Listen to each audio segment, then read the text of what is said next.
إن الحمد لله نحمده ونستعينه ونستغفره ونعوذ بالله من شرور أنفسنا ومن سيئات أعمالنا من يهده الله فلا مضل له ومن يضلل فلا هادي له وأشهد أن لا إله إلا الله وحده لا شريك له وأشهد أن محمدا عبده ورسوله اللهم صل على محمد وعلى آل محمد كما صليت على إبراهيم وعلى آل إبراهيم إنك حميد مجيد اللهم بارك على محمد وعلى آل محمد كما باركت على إبراهيم وعلى آل إبراهيم إنك حميد مجيد يا أيها الذين آمنوا اتقوا الله حق تقاته ولا تموتن إلا وأنتم مسلمون يا أيها الناس اتقوا ربكم الذي خلقكم من نفس واحدة وخلق منها زوجها وبث منهما رجالا كثيرا ونساء واتقوا الله الذي تساءلون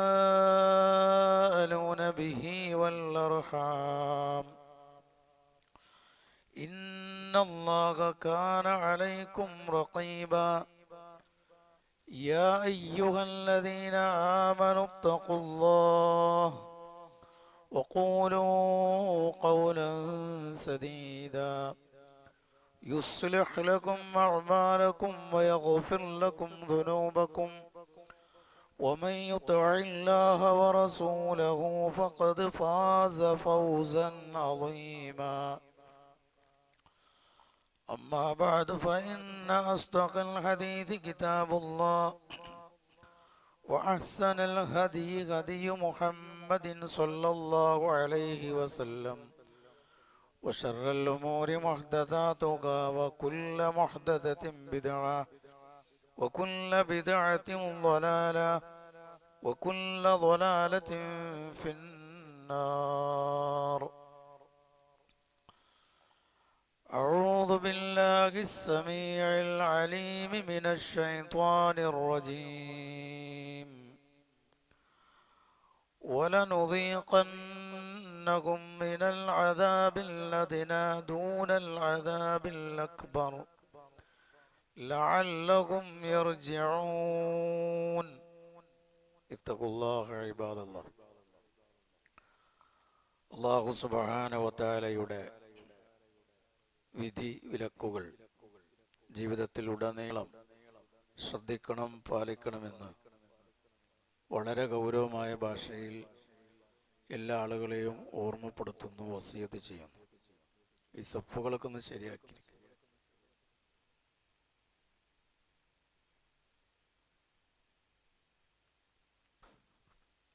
ഇവിടൊക്കെ മുന്നിലൊക്കെ ഒഴിവുണ്ട്, ഒക്കെ കയറിയിരിക്കും.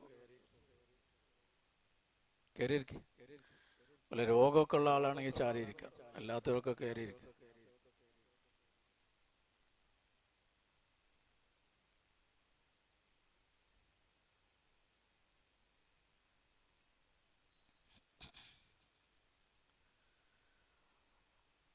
അല്ലാഹു സുബ്ഹാനഹു വ തആല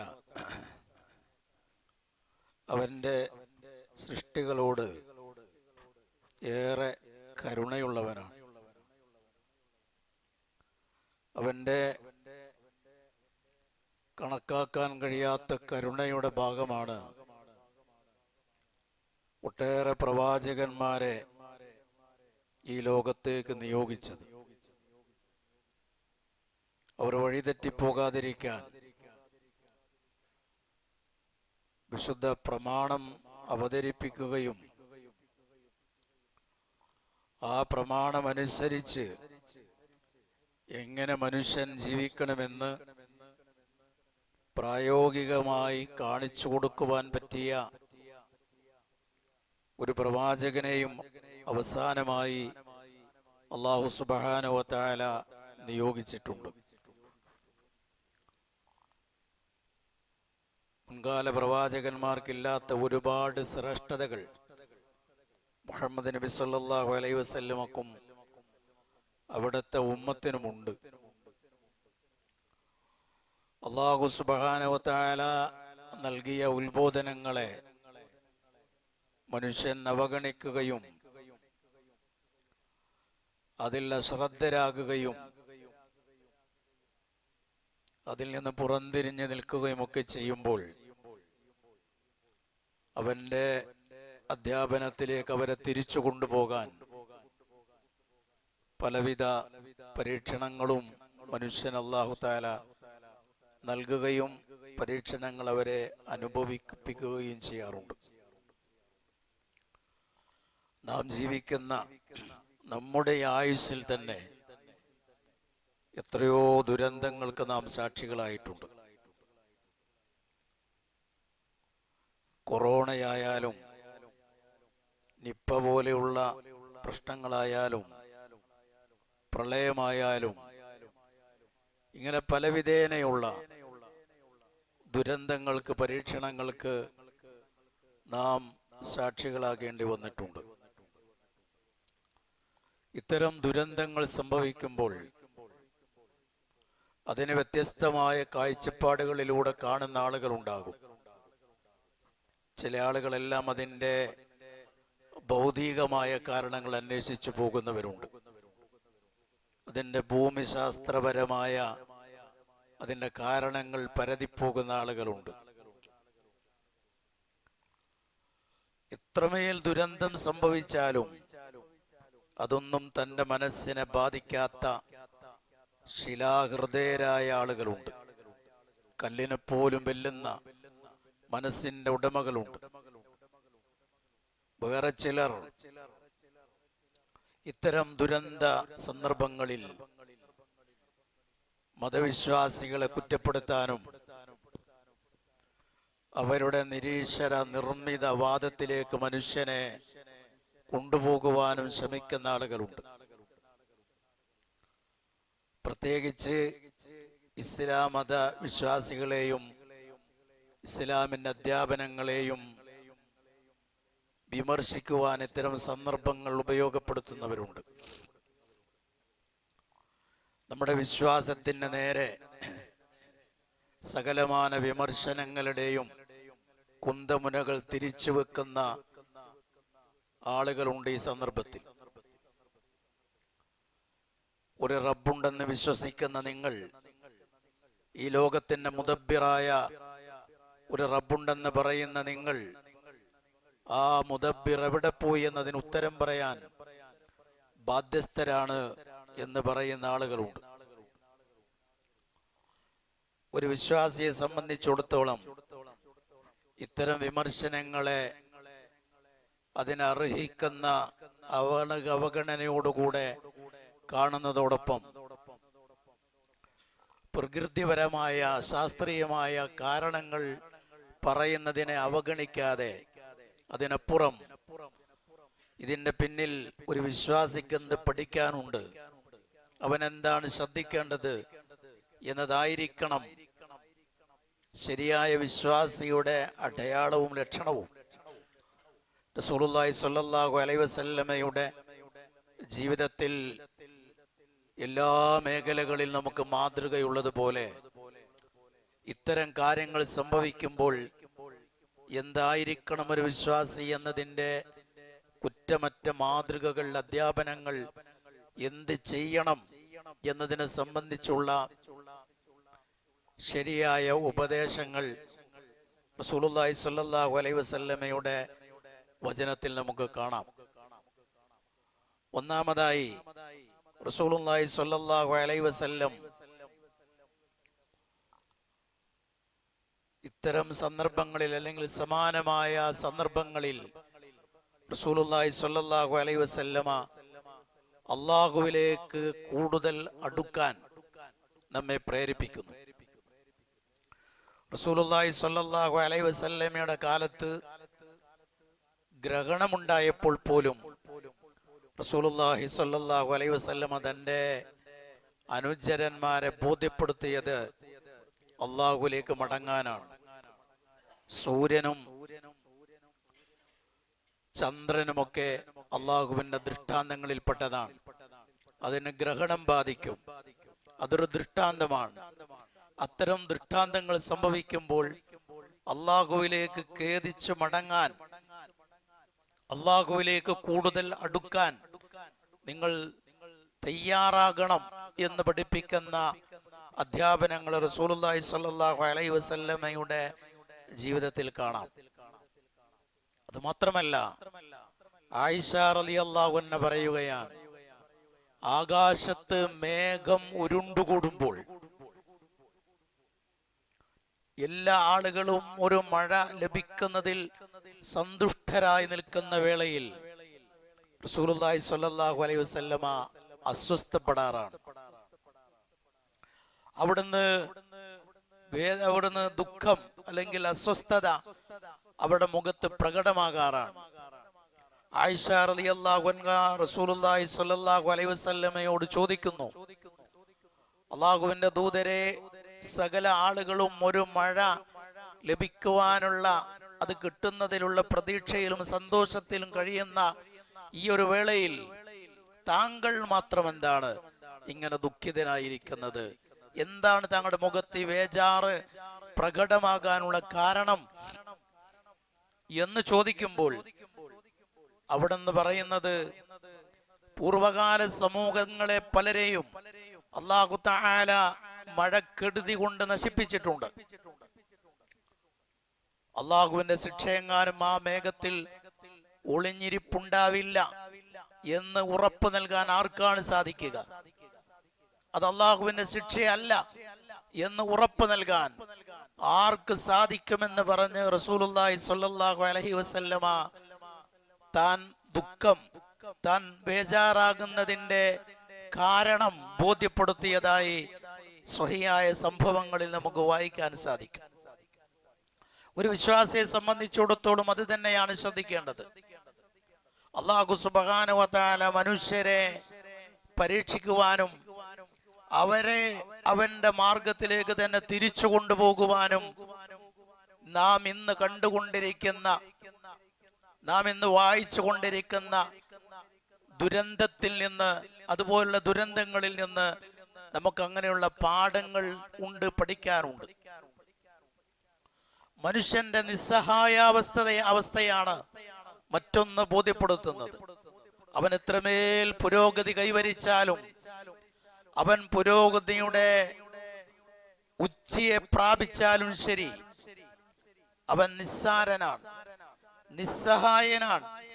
അവന്റെ കയ്യിലുള്ള ഭൗതികോപകരണങ്ങളൊന്നും തന്നെ ഇത്തരം പ്രതിസന്ധികളെ പ്രതിരോധിക്കാൻ മതിയാവില്ല എന്ന് പഠിപ്പിക്കുന്ന സന്ദർഭമാണ്.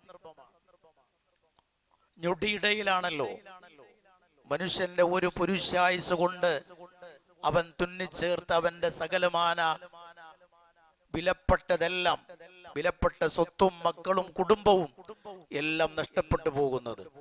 ലക്ഷപ്രഭുക്കളായ ആളുകൾ ഉടുതുണിക്ക് മറുതുണിയില്ല എന്ന അക്ഷരാർത്ഥത്തിൽ പറയാവുന്ന ദുരന്തമാണ് അനുഭവിച്ചു കൊണ്ടിരിക്കുന്നത്. പലരുടെയും ഭൗതിക ശരീരം പോലും ലഭിക്കുന്നില്ല. ലഭിച്ചതിൽ തന്നെ ലഭിക്കാതിരുന്നെങ്കിൽ എന്ന് ആഗ്രഹിച്ചു പോകുന്നവരുണ്ട്. കാരണം ചെറിയ ചെറിയ അവയവങ്ങളൊക്കെയാണ് ലഭിക്കുന്നത്. വെറും നാവ് മാത്രം, വെറും കരള് മാത്രം. ഇതൊക്കെ ലഭിയത് ആരുടെ കരൾ, ആരുടേത് എന്ന് പോലും തിരിച്ചറിയാൻ പറ്റാത്ത വിധത്തിൽ മനുഷ്യൻ അങ്ങേയറ്റം നിസ്സഹായനായി മാറുന്ന അവസ്ഥ നമുക്ക് കാണാൻ കഴിയുന്നു. വയനാട് ഒരു ഭയപ്പാടായി മാറുന്ന സന്ദർഭമായി മാറുകയാണ്. നമ്മളിങ്ങനെ ഇത് കാണുമ്പോൾ അത് ഏറെ അകലെയാണ്, നമ്മെ ഇത് ബാധിക്കില്ല, നാം സുരക്ഷിതരാണ്, സുരക്ഷിത മേഖലയിലാണ് എന്നൊന്നും ചിന്തിക്കേണ്ട കാര്യമില്ല. ഞൊടിയിടയിൽ അവസ്ഥകൾ മാറി വരാം. അല്ലാഹു സുബ്ഹാനഹു വ തആല ഇങ്ങനെ മനുഷ്യനെ പരീക്ഷിക്കുന്നത് അവന് നമ്മോട് കരുണയില്ലാത്തത് കൊണ്ടല്ല. അയ്യൂബ് നബി അലൈഹിസ്സലാമിന്റെ പ്രാർത്ഥന ഈ ഒരു സന്ദർഭത്തിൽ ഓർക്കുന്നതും അതിന്റെ പാഠങ്ങൾ ശരിയാമിതം ശ്രദ്ധിക്കുന്നതും ഏറെ ഉപകരിക്കും. നീണ്ട 18 വർഷക്കാലം കൊടിയ പരീക്ഷണത്തിന് വിധേയനായ അയ്യൂബ് നബി അലൈഹിസ്സലാമിന്റെ പ്രാർത്ഥന വിശുദ്ധ ഖുർആൻ പറഞ്ഞിട്ടുണ്ട്. ഇന്നി മസ്സനിയദ്ദുറു വഅൻത അർഹമുർ റഹീമീൻ. അല്ലാഹുവേ, എന്നെ ദുരിതം ബാധിച്ചിരിക്കുന്നു, നീ പരമകാരുണ്യകനാണ്, നീ കരുണ ചെയ്യുന്നവരിൽ ഏറ്റവും കരുണ കാണിക്കുന്നവനാണ്. നീണ്ട 18 വർഷക്കാലം കടുത്ത പരീക്ഷണത്തിന് വിധേയനായ അയ്യൂബ് നബി അലൈഹിസ്സലാമിന്റെ ജീവിതത്തിൽ ഒരിക്കൽ പോലും നീ എന്നോട് സ്നേഹമില്ലാത്തവനാണ്, നീ എന്നോട് കരുണയില്ലാത്തവനാണ്, നീ എന്നോട് ഒട്ടും ദയയില്ലാത്തവനാണ് എന്ന ഒരു അരവാക്ക് പോലും അയ്യൂബ് നബി അലൈഹിസ്സലാമിന്റെ വാക്കിൽ വന്നിട്ടില്ല, നാവിൽ നിന്ന് വന്നിട്ടില്ല. എത്ര കടുത്ത പരീക്ഷണത്തിന് നീ വിധേയനാക്കിയാലും നീ പരമകാരുണ്യകനാണ് എന്ന എന്റെ വിശ്വാസത്തിന് ഒരു കോട്ടവും സംഭവിച്ചിട്ടില്ല എന്നാണ്. എത്രമേൽ എന്ന് നീ പരീക്ഷിച്ചാലും ശരി, നീ പരമകാരുണ്യകൻ തന്നെയാണ്. ഇതാണ് ഒരു വിശ്വാസി പറയേണ്ടത്. കാരണം അല്ലാഹു സുബ്ഹാനഹു വ തആല നമ്മളെ പരീക്ഷിക്കുന്നതിന്റെ പിന്നിലുള്ള ഉദ്ദേശ്യമായവൻ പറയുന്നത് വലനുദീഖന്നകും മിനൽ അദാബിൽ അദ്നാ ദൂനൽ അദാബിൽ അക്ബർ ലഅല്ലഹും യർജിഊൻ. തീർച്ചയായും വലിയ ഒരു അദാബ് വരാനുണ്ട്, പരലോകത്തെ അദാബ് ശിക്ഷ വരാനുണ്ട്. ആ ഒരു അദാബ് വരുന്നതിന് മുമ്പ് വളരെ ചെറിയ അദാബുകൾ, ശിക്ഷകൾ നൽകി അവരെ നാം പരീക്ഷിക്കുക തന്നെ ചെയ്യും. ഞാൻ അവരെ അനുഭവിപ്പിക്കുക തന്നെ ചെയ്യും. അങ്ങനെ അനുഭവിപ്പിക്കുന്നതിന്റെ ലക്ഷ്യമല്ല പറഞ്ഞത് ലഅല്ലഹും യർജിഊൻ, അവർ ശരിയായ മതത്തിലേക്ക് തിരിച്ചു വരാനാണ്, അവർ അല്ലാഹുവിലേക്ക് മടങ്ങാനാണ്. ഇത്തരം ദുരന്ത വാർത്തകൾ കേൾക്കുമ്പോൾ, ഈ വാർത്തകൾ കേൾക്കുന്നതിന് മുമ്പ്, ഇത്തരം ഒരു ദുരന്ത വാർത്തകൾ കേൾക്കുന്നതിന് മുമ്പ് എത്ര കണ്ട് നമ്മൾ അല്ലാഹുവിനോട് അടുത്തിരുന്നുവോ അതിലേറെ ഈ ദുരന്ത വാർത്ത കേട്ടതിന് ശേഷം നമ്മൾ അല്ലാഹുവിനോട് അടുത്തിട്ടുണ്ടോ ഇല്ലേ എന്ന് പരിശോധിക്കണം. ഈ ഒരു ദുരന്തം, നിലവിൽ നമ്മൾ കാണുന്ന ഈ ദുരന്തം സംഭവിക്കുന്നതിന് മുമ്പ് എത്ര കണ്ട് അല്ലാഹുവിനോട് നമ്മൾ അടുത്തിരുന്നുവോ, എത്ര കണ്ട് നമ്മൾ അല്ലാഹുവിന്റെ ദീൻ പഠിക്കുകയും പകർത്തുകയും നമ്മുടെ ജീവിതത്തെ അതനുസരിച്ച് ക്രമപ്പെടുത്തുകയും ചെയ്തിരുന്നുവോ അതിന്റെ ശതമാനം കൂടിയിട്ടുണ്ടോ എന്ന് നമ്മൾ പരിശോധിക്കണം. നന്മയുടെ ഗ്രാഫ് ഉയർന്നിട്ടുണ്ടോ ഈ ദുരന്ത വാർത്ത കേട്ടതിന് ശേഷം? ഈ ദുരന്ത വാർത്ത കേട്ടതിന് ശേഷം നമ്മുടെ ഇസ്തിഗ്ഫാറുകൾ വർദ്ധിച്ചിട്ടുണ്ടോ? നമ്മുടെ പുണ്യകർമ്മങ്ങൾ വർദ്ധിച്ചിട്ടുണ്ടോ? ആരാധനയിൽ നിഷ്ഠ പാലിച്ചിട്ടുണ്ടോ?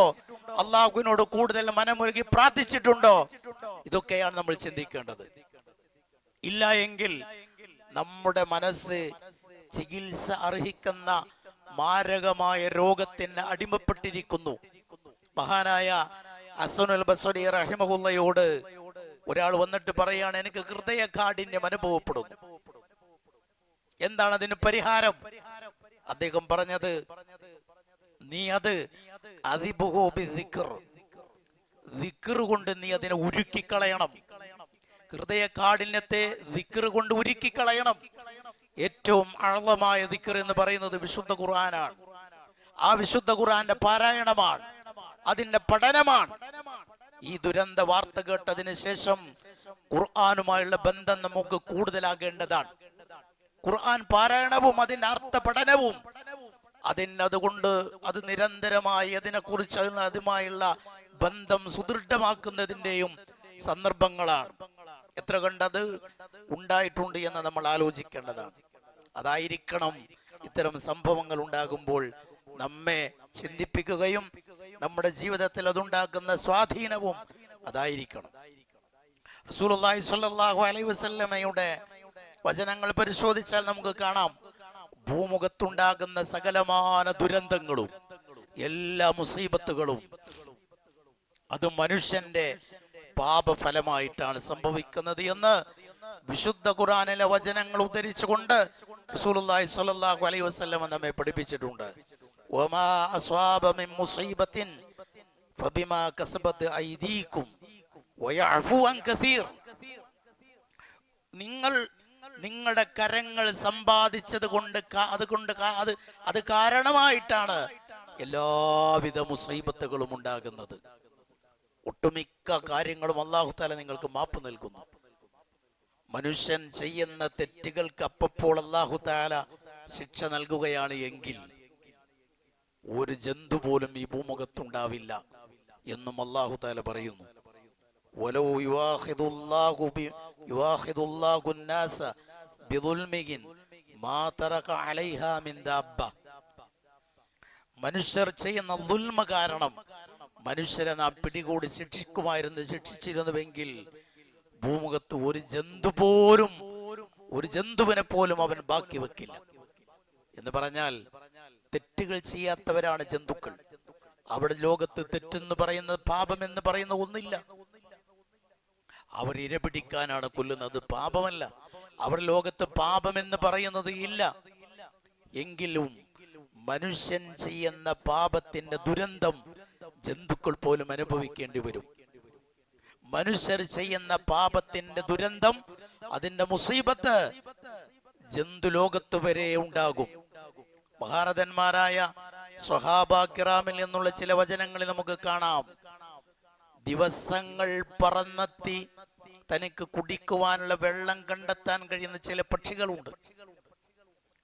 ദിവസങ്ങൾ പറന്നാൽ എത്താവുന്ന ദൂരത്ത് തനിക്ക് കുടിക്കാവുന്ന വെള്ളമുണ്ടെങ്കിൽ അവിടെ പറന്നെത്തി അത് കുടിച്ച് തന്റെ ദാഹം തീർക്കാൻ കഴിയുന്ന ആ വിധത്തിൽ വെള്ളമുള്ളിടത്തേക്ക് എത്തിച്ചേരാൻ കഴിയുന്ന പക്ഷികളുണ്ട്.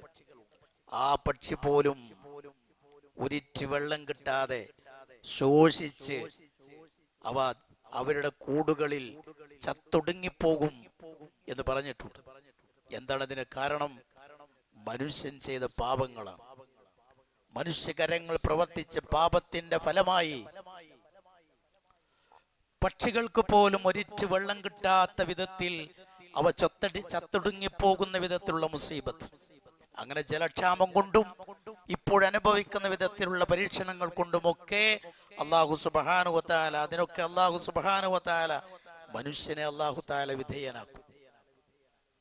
മൂന്നാമതായി ഇത്തരം കാര്യങ്ങൾ പഠിക്കുമ്പോൾ നമ്മൾ ശ്രദ്ധിക്കേണ്ടത്, അല്ലാഹു സുബ്ഹാനഹു വ തആല ഇത്രമേൽ വലിയ പരീക്ഷണങ്ങൾ ഉണ്ടായിട്ടും, എന്തൊക്കെ പരീക്ഷണങ്ങൾ ഞാൻ നേരത്തെ സൂചിപ്പിച്ചല്ലോ, നമ്മുടെ ചുരുങ്ങിയ ആയുസ്സിനുള്ളിൽ തന്നെ എന്തൊക്കെ പരീക്ഷണങ്ങൾ. ആ പരീക്ഷണങ്ങളിൽ ഒന്നും നാം അകപ്പെട്ടില്ല. എത്രയോ ആളുകൾ, ആയിരക്കണക്കിന് ആളുകൾ ലോകത്ത് കൊറോണ പിടിച്ചു മരിച്ചു. ആ കൊറോണയുടെ പിടുത്തത്തിൽ നമ്മൾ ഉൾപ്പെട്ടില്ല. നിപ്പ ബാധിച്ചു മരിച്ചു, അതിൽ നമ്മൾ ഉൾപ്പെട്ടില്ല. ഉരുൾപൊട്ടലുണ്ടായി മരിച്ചു, അതിൽ നമ്മൾ അകപ്പെട്ടില്ല. പ്രളയമുണ്ടായ ആളുകൾ മരിച്ചു, അതിൽ നമ്മൾ ഉൾപ്പെട്ടില്ല. അവരുടെ സമ്പാദ്യം മുഴുവനും ഒരു നിമിഷാർദ്ധം കൊണ്ട് ഒന്നുമല്ലാതെയായി, അതിൽ നമ്മൾ പെട്ടില്ല. ഉറ്റവരെയും ഉടയവരെയും നഷ്ടപ്പെട്ടു. ഒരു കുടുംബത്തിൽ ഒരു കുഞ്ഞു മാത്രം ബാക്കിയാകുന്നു. 15 പേരും നഷ്ടപ്പെടുന്നു.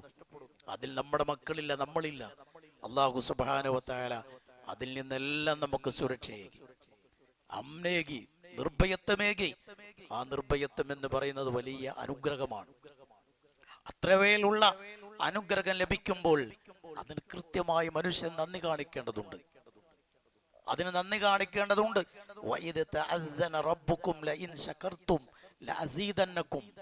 നിങ്ങളെ റബ്ബ് വിളംബരം ചെയ്യുന്നു.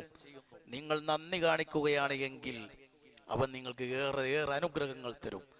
നന്ദി കേടാണ് കാണിക്കുന്നതെങ്കിൽ ഒരു കാര്യം നിങ്ങൾ കൃത്യമായി അറിഞ്ഞുകൊള്ളുക, ഇന്ന അദാബി ലശദീദ്, എന്റെ ശിക്ഷ കഠിനമാണ്, താങ്ങാൻ കഴിയില്ല. താങ്ങാൻ കഴിയുന്നതിനപ്പുറമുള്ള ശിക്ഷയാണ് നിങ്ങൾക്കുള്ളത് എന്ന് താക്കീതാണ്. അതുകൊണ്ട് സഹോദരന്മാരെ, ഇത്തരമൊരു സന്ദർഭത്തിൽ നാം കൂടുതൽ അല്ലാഹുവിലേക്ക് അടുക്കുകയും കൂടുതൽ ഇസ്തിഗ്ഫാർ വർദ്ധിപ്പിക്കുകയും ഒക്കെ ചെയ്യേണ്ടതുണ്ട്.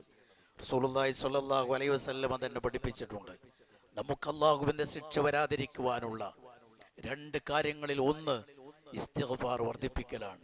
വിശുദ്ധ ഖുർആൻ തന്നെ പറഞ്ഞത്, മാ ഖാനല്ലാഹു ലിയുഅദ്ദിബകും വഅൻത ഫീഹിം. നബിയെ, താങ്കൾ അവരിൽക്കിടയിൽ ഉള്ള കാലത്ത് നബിയുടെ സാന്നിധ്യം ഉണ്ടാകുന്ന വേളയിൽ അല്ലാഹു തആല അവരെ പൂർണ്ണമായും ശിക്ഷിക്കുകയില്ല. അത് കഴിഞ്ഞു. റസൂലുള്ളാഹി സ്വല്ലല്ലാഹു അലൈഹി വസല്ലമയുടെ സാന്നിധ്യമില്ല, അവിടുന്ന് വഫാത്തായി പോയി. ഇനി നമുക്ക് നമുക്ക് ചെയ്യാൻ പറ്റുന്നത് ഖുർആൻ പറഞ്ഞ രണ്ടാമത്തെ കാര്യമാണ്, വമാ കാന അല്ലാഹു മുഅദ്ദിബഹും വഹും യസ്തഗ്ഫിറൂൻ. അവർ ഇസ്തിഗ്ഫാർ നടത്തുന്ന കാലത്തോളം അല്ലാഹു തആല അവരെ ശിക്ഷിക്കുകയില്ല. ഇസ്തിഗ്ഫാർ വർദ്ധിപ്പിക്കേണ്ടുന്ന സന്ദർഭമാണ്. സലഫു സാലിഹീങ്ങളുടെ അവരുടെ രീതികളിൽ അത് നമുക്ക് കാണാൻ പറ്റും. അല്ലാഹുവിന്റെ ശിക്ഷ വരാതിരിക്കാൻ, ശിക്ഷ വരിക എന്ന് പറയുമ്പോൾ അത് പാപികൾ മാത്രമല്ല പിടികൂടുക. ഇവിടെ ദുരന്തത്തിൽ മരിച്ച ആളുകളെല്ലാം കൊടിയ പാപികളായതുകൊണ്ടാണ് അങ്ങനെ ഒരു ദുരന്തം വന്നത് എന്നല്ല നമ്മൾ പറയുന്നത്. ശിക്ഷ വരുമ്പോൾ മൊത്തത്തിലാണ് വരിക. അതിൽ നല്ല ആളുകളും ഉണ്ടാകും, ചീത്ത ആളുകളും ഉണ്ടാകും. അതൊക്കെ റബ്ബിനറിയാം. ആരാണ് നല്ലവർ, ആരാണ് ചീത്തവർ എന്ന് വിധി എഴുതാനൊന്നും നമ്മളെല്ലാം ഏൽപ്പിച്ചിട്ടില്ല. അത് അല്ലാഹുവിനറിയാം. ഒരു ശിക്ഷ വരുമ്പോൾ അത് മൊത്തത്തിലാണ് വരിക. അല്ലാതെ പാപികളെ മാത്രമല്ല ശിക്ഷ ബാധിക്കുക എന്ന് വിശുദ്ധ ഖുർആൻ പ്രത്യേകമായി പറഞ്ഞിട്ടുണ്ട്. ഏതായിരുന്നാലും ഒരു വിശ്വാസി എങ്ങനെ മരിക്കുകയാണെങ്കിലും, ഏത് സന്ദർഭത്തിൽ മരിക്കുകയാണെങ്കിലും അള്ളാഹു ഇഷ്ടപ്പെട്ട വിധത്തിൽ കണ്ണടക്കുവാനുള്ള സൗഭാഗ്യമുണ്ടാകും. വെള്ളപ്പൊക്കത്തിൽ മരിച്ച ആളുകൾ ഷഹീദാണ്, കെട്ടിടം തകർന്നു വീണ ആളുകൾ ഷഹീദാണ്, അതേപോലെ പ്രസവത്തിൽ മരിച്ച ആളുകൾ ഷഹീദാണ്. ഇങ്ങനെ ശുഹദാക്കളുടെ ഒരു നീണ്ട ലിസ്റ്റ് റസൂലുള്ളാഹി സ്വല്ലല്ലാഹു അലൈഹി വസല്ലം പറഞ്ഞിട്ടുണ്ട്.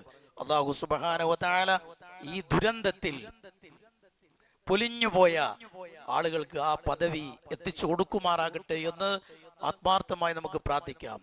നമ്മൾ സ്വയം ഇങ്ങനെ മാറ്റത്തിന് വിധേയരാകുന്നതോടൊപ്പം ആ ദുരന്തത്തിന് വിധേയരായ, നിരാലംബരായി മാറിയ, അതീവ ദുർബലരായി മാറിയ, എല്ലാം നഷ്ടപ്പെട്ട എന്ന് പറഞ്ഞാൽ അതൊരു ആലങ്കാരിക വാക്കല്ല. ഇന്ന് എല്ലാം നഷ്ടപ്പെട്ടു പോയ ആളുകളാണ്. അവരെ കൈപിടിച്ച് ഉയർത്തേണ്ടുന്ന ബാധ്യത ഒരു വിശ്വാസി എന്ന നിലക്ക് നമുക്കുണ്ട്. അവിടെ ദുരന്തങ്ങളുടെ തീവ്രത കുറക്കാനെങ്കിലും ശ്രമിക്കുക എന്നുള്ളത് നമ്മുടെ ഈമാനിന്റെ ഭാഗമാണ്. നാം അവർക്ക് നൽകുന്ന ഒരു രൂപ പോലും, അരക്കാശ് പോലും അവരെ സംബന്ധിച്ച് ഇന്ന് വിവരിക്കാൻ കഴിയാത്ത വലിയ ആശ്വാസമാണ്. നമ്മൾ നൽകുന്നത് 1 രൂപയാകാം, 1 രൂപയുടെ 50 പൈസയാവാം. പക്ഷേ ആ നാട്ടിൽ കഴിയുന്ന ആളുകളെ സംബന്ധിച്ചിടത്തോളം ഇന്ന് 1 കോടി കിട്ടിയാലും അതിനേക്കാളും അപ്പുറമുള്ള മൂല്യമാണ് ഇന്ന് 1 രൂപക്കുള്ളത്. അതുകൊണ്ട് നമ്മളെല്ലാവരും എല്ലാ പള്ളികളിലും, ഇന്ന പള്ളി എന്നില്ല എല്ലാ പള്ളികളിലും ഈ ദുരന്ത നിവാരണത്തിന് വേണ്ടി ആകുന്ന വിധത്തിൽ അവരെ സഹായിക്കുവാനുള്ള സംവിധാനങ്ങൾ ഒരുക്കിയിട്ടുണ്ട്. നമ്മുടെ ഈ ചെറിയ പള്ളിയിലും അതിനുള്ള സംവിധാനമുണ്ട്. അതിൽ കാര്യമായി തന്നെ പങ്കുചേരാൻ നമുക്ക് കഴിയേണ്ടതുണ്ട്. ശരിക്ക് നമ്മുടെ പരിക്ക് പറ്റുന്ന ഒരു സംഖ്യ, നന്നായി പരിക്ക് പറ്റുന്ന, കീശക്ക് പരിക്ക് പറ്റുന്ന നല്ലൊരു സംഖ്യ അതിൽ നിക്ഷേപിക്കാൻ നിങ്ങളെല്ലാവരും നിയ്യത്ത് ചെയ്യണം. നിലവിൽ കാശില്ലാത്തവർ അത് പിന്നീട് എത്തിച്ചു കൊടുത്താൽ മതി. ഗൂഗിൾ പേ സംവിധാനമുണ്ട്. അതല്ല നേരെ കാശ് കൊടുക്കാനുള്ള സംവിധാനമാണെങ്കിൽ അതുണ്ട്. എല്ലാ ആളുകളും അതിൽ പങ്കുചേരാത്ത, ഈ ദുരന്ത നിവാരണത്തിൽ പങ്കുചേരാത്ത ഒരാളും നമ്മുടെ പള്ളിയിൽ ഉണ്ടാകരുത്. സർവരും അവരവരുടെ കഴിവിനനുസരിച്ച് സഹായിക്കൽ ബാധ്യതയാണ്, അനിവാര്യമായ സന്ദർഭമാണ്. അല്ലാഹു സുബ്ഹാനഹു വ തആല അവന്റെ റസൂലിലൂടെ നമ്മെ പഠിപ്പിച്ച ഒരു കാര്യം, സ്വദഖ, അത് ബലാഗിനെ തടുക്കും. ഇത്തരത്തിലുള്ള ബലാഗ്, മുസീബത്തുകൾ വരാതിരിക്കാനുള്ള പ്രതിരോധം കൂടിയാണ് സ്വദഖ. പരലോകത്ത് അതിന്റെ പ്രതിഫലം വമ്പിച്ചതാണ്. ഞാൻ ദീർഘമായതുമായി ബന്ധപ്പെട്ട ഹദീസുകൾ പറയുന്നില്ല, നമുക്കതറിയാം. ദുനിയാവിൽ ഒരു സഹോദരന്റെ പ്രയാസം ഒരാൾ ദൂരീകരിച്ചു കൊടുത്താൽ അതിന് പകരം ആഖിറത്തിൽ അവൻ അനുഭവിക്കുന്ന ദുരന്തങ്ങളാണ് അല്ലാഹു തആല ദൂരീകരിച്ചു കൊടുക്കുക എന്ന് പറഞ്ഞിട്ടുണ്ട്. വല്ലാഹു ഫീ ഔനിൽ അബ്ദ് മാ കാനൽ അബ്ദു ഫീ ഔനി അഖീ. അല്ലാഹുവിന്റെ സഹായം കിട്ടും നമ്മൾ നമ്മുടെ സഹജീവികളെ സഹായിക്കുന്ന കാലത്തോളം. നമ്മുടെ സഹജീവികളെ, മനുഷ്യരെ, അതിൽ ജാതി മത ഭേദമന്യേ എല്ലാ ആളുകളെയും സഹായിച്ചാൽ അതിന്റെ ഒരു ഫലം, അതുവഴി നമുക്ക് അല്ലാഹു സുബ്ഹാനഹു വ തആല ഇഹത്തിലും പരത്തിലും അതിന്റെ നേട്ടങ്ങൾ ഉണ്ടാക്കി തരും. ഒരുപക്ഷെ ഇഹലോകത്ത് അത് അനുഭവിക്കാൻ സാധിച്ചിട്ടില്ലെങ്കിൽ പോലും പരലോകത്ത് എന്തായിരുന്നാലും അതിന്റെ ഫലം അല്ലാഹു തആല നമുക്ക് നൽകുക തന്നെ ചെയ്യും. അത് റസൂലുള്ളാഹി സ്വല്ലല്ലാഹു അലൈഹി വസല്ലമ നൽകിയ ഉറപ്പാണ്, വഹീന്റെ അടിസ്ഥാനത്തിൽ നൽകിയ ഉറപ്പാണ്. ഇങ്ങനെയൊക്കെ ചെലവഴിക്കുന്നതാണ് യഥാർത്ഥത്തിൽ നമ്മുടെ സമ്പാദ്യം എന്ന് പറയുന്നത്. ഇത്തരം വേളകളിൽ നമ്മൾ വിനിയോഗിക്കുന്ന കാശുകളാണ്, സമ്പാദ്യമാണ്, അധ്വാനമാണ് നമ്മുടേത് എന്ന് പറയാവുന്ന സമ്പാദ്യം. അതുകൊണ്ട് എല്ലാ ആളുകളും അതിൽ സജീവമായതിൽ പങ്കാളിത്തം ഉണ്ടാവണം. അല്ലാഹു സുബ്ഹാനഹു വ തആല നമ്മെവരെയും അനുഗ്രഹിക്കുമാറാകട്ടെ.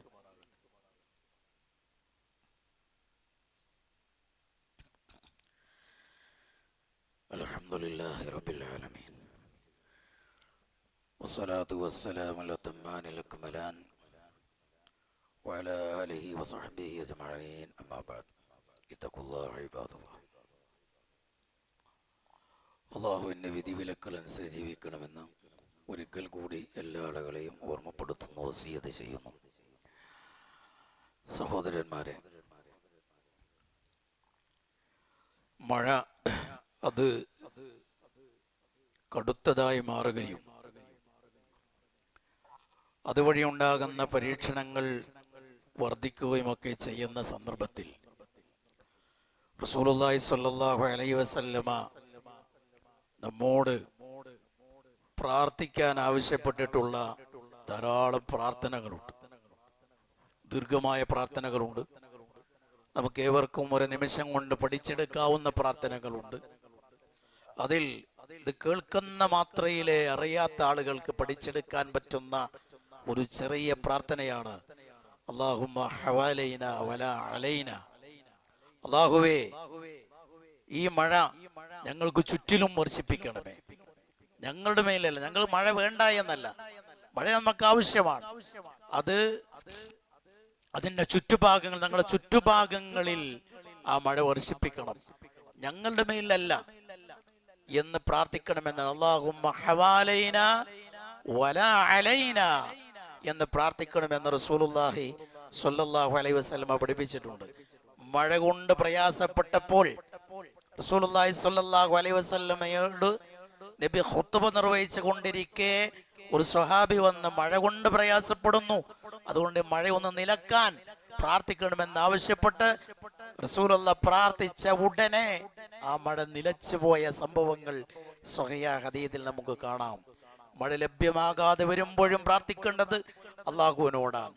മഴ കൊണ്ട് കഷ്ടപ്പെടുന്ന സന്ദർഭങ്ങളിലും പ്രാർത്ഥിക്കേണ്ടത് അല്ലാഹുവിനോടാണ്. അവനാണ് ഇതിന്റെ മുദബ്ബിർ, അവനാണ് ഇതിന്റെ നിയന്താവ്, അവനാണ് റബ്ബ്. ആ റബ്ബിനോടായിരിക്കണം പറയേണ്ടത്. അങ്ങനെ പറഞ്ഞാൽ അതിനുള്ള പരിഹാരം തീർച്ചയായും ഉണ്ടാകും. അതുകൊണ്ട് ഈ ദുരന്തം അനുഭവിക്കുന്ന ആളുകൾക്ക് പ്രാർത്ഥിക്കുന്നതോടൊപ്പം ഇതുപോലുള്ള പ്രാർത്ഥനകൾ കൂടെ നമ്മൾ ശ്രദ്ധിക്കേണ്ടതാണ്. നമ്മൾ നിരന്തരം പ്രാർത്ഥിക്കുന്ന വേളകളിൽ ആ പ്രാർത്ഥനയിലെ ഒരു വരിയെങ്കിലും ഈ ദുരന്തം അനുഭവിക്കുന്ന ആളുകൾക്ക് ആശ്വാസം ലഭിക്കുവാൻ വേണ്ടി നീക്കിവെക്കണം. നമ്മുടെ തഹജ്ജുദിന് ശേഷം ബാങ്കിന്റെയും ഇഖാമത്തിന്റെയും ഇടക്കുള്ള സമയങ്ങളിൽ നിർവഹിക്കുന്ന പ്രാർത്ഥനകൾ ഇതൊക്കെ ഉത്തരം കിട്ടാൻ ഏറെ സാധ്യതയുള്ള സന്ദർഭങ്ങളാണ്. ആ സന്ദർഭങ്ങളിലൊക്കെ നമ്മൾ പ്രാർത്ഥിക്കുമ്പോൾ ഈ ദുരന്തം അനുഭവിക്കുന്ന ആളുകളുടെ അവർക്ക് ആശ്വാസം കിട്ടാൻ വേണ്ടി നമ്മൾ പ്രാർത്ഥിക്കേണ്ടതാണ്. അതേപോലെ നമ്മൾ കൂടുതൽ അല്ലാഹുവിലേക്ക് അടുക്കുവാൻ കൂടുതൽ നമ്മൾ ഈ സന്ദർഭങ്ങൾ ഉപയോഗപ്പെടുത്തേണ്ടത്. നേരത്തെ പറഞ്ഞതുപോലെ അല്ലാഹുവിലേക്ക് കൂടുതൽ അടുക്കാൻ ഈ സന്ദർഭങ്ങൾ ഉപയോഗപ്പെടുത്തേണ്ടതാണ്. അത് ഉപയോഗപ്പെടുത്തുവാനുള്ള ഏറ്റവും നല്ല മാർഗം എന്ന് പറയുന്നത് അല്ലാഹുവിന്റെ ഗ്രന്ഥ പഠനമാണ്, ഖുർആൻ പഠനമാണ്. അതിനോളം റബ്ബിലേക്ക് അടുക്കാൻ പറ്റുന്ന വേറൊരു പഠനമില്ല. അതുകൊണ്ട് നമ്മുടെ പള്ളിയിൽ ഇടക്കാലത്ത് നമ്മൾ നിർത്തിവെച്ചിരുന്ന ഖുർആൻ പഠന ക്ലാസ് അത് ഇൻഷാ അല്ലാഹ് ഈ ഒരാഴ്ചയിൽ അതിൻ്റെ ഒരു സംഗമത്തോടു കൂടെ നമ്മളത് പുനരാരംഭിക്കുകയാണ്. ആ പഠന ക്ലാസ്സുകളിലൊക്കെ സജീവമായി പങ്കെടുത്ത് അള്ളാഹുവിനെ അറിയാനും അവനിലേക്ക് കൂടുതൽ അടുക്കുവാനും ഈ സന്ദർഭങ്ങൾ ശരിയാം വിധം ഉപയോഗപ്പെടുത്തണമെന്ന് ഓർമ്മപ്പെടുത്തുന്നു. അല്ലാഹു സുബ്ഹാനഹു വ തആല പ്രയാസങ്ങൾ അനുഭവിക്കുന്ന നമ്മുടെ സഹോദരങ്ങൾക്ക് ആശ്വാസം നൽകുമാറാകട്ടെ. അവർ അനുഭവിക്കുന്ന സകലമാന പ്രയാസങ്ങളിൽ നിന്നും അല്ലാഹു തആല അവർക്ക് മോചനം നൽകുമാറാകട്ടെ. അല്ലാഹു സുബ്ഹാനഹു വ തആല നൽകുന്നതെന്തും മനസ്സംതൃപ്തിയോടുകൂടെ സ്വീകരിക്കാൻ കഴിയുന്ന നല്ല ശക്തമായ ഈമാനുള്ള മനസ്സ് അവർക്ക് അല്ലാഹു സുബ്ഹാനഹു വ തആല പ്രദാനം ചെയ്യുമാറാകട്ടെ. അവർക്ക് നഷ്ടപ്പെട്ടതെല്ലാം അല്ലാഹു സുബ്ഹാനഹു വ തആല വീണ്ടെടുക്കുവാനുള്ള തൗഫീഖ് പ്രദാനം ചെയ്യുമാറാകട്ടെ. ഈ ഇഹലോകത്ത് സംഭവിച്ച നഷ്ടത്തിന് പകരമായി അല്ലാഹു സുബ്ഹാനഹു വ തആല അർഹമായ പ്രതിഫലം പരലോകത്ത് അവർക്ക് നൽകിയവരെ അനുഗ്രഹിക്കുമാറാകട്ടെ. ഇത്തരം ദുരന്തങ്ങളിൽ നിന്ന് അല്ലാഹു സുബ്ഹാനഹു വ തആല നമ്മെയും നമ്മുടെ നാടിനെയും നമ്മുടെ കൂട്ടുകുടുംബങ്ങളെയും എല്ലാം അല്ലാഹു തആല കാത്ത് സംരക്ഷിക്കുമാറാകട്ടെ. കൂടുതൽ അല്ലാഹുവിലേക്ക് അടുക്കുവാനും അവനോട് പ്രാർത്ഥിക്കുവാനും അവൻ്റെ അനുസരണയുള്ള അടിമകളായി മാറുവാനുമുള്ള തൗഫീഖ് അല്ലാഹു തആല നമുക്ക് ഏവർക്കും പ്രദാനം ചെയ്യുമാറാകട്ടെ. اللهم اغفر للمؤمنين والمؤمنات المسلمين والمسلمات الأحياء منهم والأموات إنك مجيب الدعوة يا قاضي الحاجات. اللهم أجرنا من النار. اللهم أحينا على الكتاب والسنة ومتنا مع الإيمان والتوبة يا أرحم الراحمين.